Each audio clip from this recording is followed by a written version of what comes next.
ہمارے پاس جب لوگ آتے ہیں اور وہ داخل طریقت ہوتے ہیں تو ہم جو بنیادی چیزیں ان کو بتاتے ہیں تو ان میں سے ایک چیز یہ لازمی بتاتے ہیں کہ رزق پاک نہیں ہوگا تو باطن روشن نہیں ہوگا. یہ بنیادی بات ہے.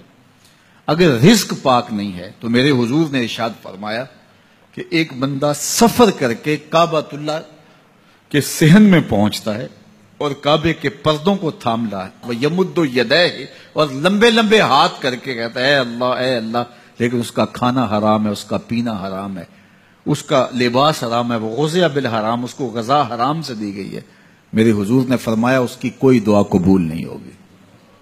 سفر کیا, جنگل پہاڑ کاٹے, سمندروں کو پاٹ کر کے آگے گیا, ہواؤں کے کلیجے چیر کے آگے بڑھا, مہینوں کی مسافتیں طے کر کے گیا اور کعبۃ اللہ کے سامنے کھڑا ہے, سین حرم میں مطاف میں کھڑا ہے, لیکن اس کا جسم حرام سے پلا ہے. اس نے جو پہنا ہے اس لباس کا تانا یا بانا حرام کا ہے, اس کو غذا حرام کی دی گئی ہے, اس نے پیا حرام کا ہے, اس نے کھایا حرام کا ہے, تو پھر اس کا یہ سارا سفر رائے گاں چلا جائے گا, اس کو کچھ نصیب نہیں ہوگا. تو سب سے پہلی شرط اس عنوان سے عقل حلال ہے. اس کے بعد پھر صدق مقال ہے کہ آپ کی زبان جھوٹ نہ بولے. جب کوئی شخص جھوٹ بولتا ہے, روحانیات تو دور کی بات ہے, اللہ کے فرشتے اس سے 1 میل دور ہٹ جاتے ہیں. جب کوئی شخص جھوٹ بولتا ہے تو حدیث پاک میں آتا ہے اس کے منہ سے ایک خاص قسم کی بدبو نکلتی ہے. اس بدبو کو ہم نہیں سونگھ پاتے لیکن فرشتے سونگھ لیتے ہیں, چونکہ فرشتے انتہائی حساس مخلوق ہے اور وہ جھوٹ کی وجہ سے نکلنے والی بدبو کو سونگھتے ہیں. اللہ نے حضرت امام اعظم امام ابو حنیفہ رضی اللہ تعالیٰ عنہ کو یہ بصیرت عطا کی تھی اور یہ باطنی نظر بخشی تھی کہ جب کوئی شخص وضو کرتا تھا تو اس کے وضو کے پانی سے پہچان لیتے تھے کہ یہ کس گناہ کا مجرم ہے. جب بندہ وضو کرتا ہے تو وضو سے ہاتھوں کے گناہ جھڑتے ہیں, منہ کے گناہ جھڑتے ہیں, تو وہ وضو کے پانی سے اس بات کو محسوس کرتے تھے. اللہ نے ان کو وہ بصیرت عطا کی تھی, لیکن انہوں نے اللہ کی بارگاہ میں عرض کی مالک مجھ سے یہ چیز چھین لے, یہ چیز مجھے نہیں چاہیے. لوگوں کے بارے میں جو ہے وہ ایسا گمان پھر پیدا ہوتا ہے. تو فرشتوں کو اللہ نے وہ حساس جو ہے وہ پاکیزہ وجود دیا, ان کی حس ایسی ہے کہ وہ بدبو جو انسان بولتا ہے اور لفظوں سے جو اثرات نکلتے ہیں وہ محسوس کرتے ہیں. تو جب کوئی شخص جھوٹ بولتا ہے تو اس کے جسم سے, اس کی زبان سے جھوٹ کے ساتھ بدبو نکلتی ہے. اللہ کے فرشتے 1 میل دور تک پیچھے ہٹ جاتے ہیں. تو مجھے بتائیے, جو شخص جھوٹ بولتا ہو کیا اسے کوئی روحانی مرتبہ مل سکتا ہے؟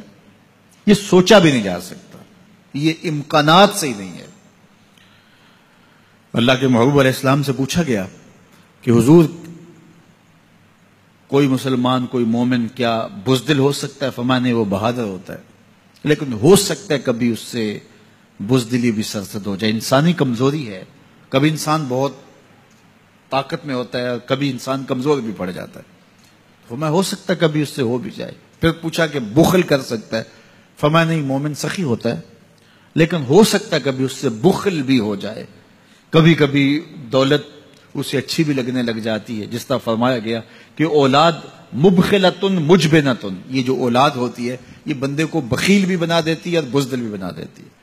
جب اولاد نہیں ہوتی تو بندہ سخی بھی ہوتا ہے اور بندہ جو ہے وہ مشکل حالات میں بھی کود جاتا ہے, لیکن جب اولاد ہوتی ہے تو پھر مشکل حالات میں کودنے سے پہلے سوچتا ہے میرے بچے ہیں یتیم ہو جائیں گے. اس کو یہ خیال آتا ہے, پہلے ایسے مال لٹاتا ہے لیکن اولاد ہو جائے تو پھر وہ اولاد کا سوچتا ہے کہ ان کے لیے کچھ میں جمع کر لوں. تو اولاد فرمایا میرے حضور نے کہ مبخلہ و مجبنہ, یہ بخیل بھی کر دیتی ہے اور یہ کمزور اور بزدل بھی بنا دیتی ہے. تو مومن ہوتا بہادر ہے لیکن ہو سکتا ہے کبھی اس سے بزدلی بھی ہو جائے. مومن سخی ہوتا ہے لیکن کبھی ہو سکتا ہے اس سے بخل بھی ہو جائے. لیکن تیسرا سوال حضور سے پوچھا گیا کہ مومن جھوٹا ہو سکتا ہے؟ تو اس پہ 2 ٹوک کہا, نہیں, جھوٹا نہیں ہو سکتا. یہ نہیں ہو سکتا کہ مومن ہو اور جھوٹا ہو, وہ سچ بولنے والا ہوگا. تو عقل حلال اور صدق مقال, یہ 2 خوبیاں جو ہیں یہ اہل اللہ کا ترائے امتیاز ہے اور یہ مجھے اور آپ کو اختیار کرنی چاہیے.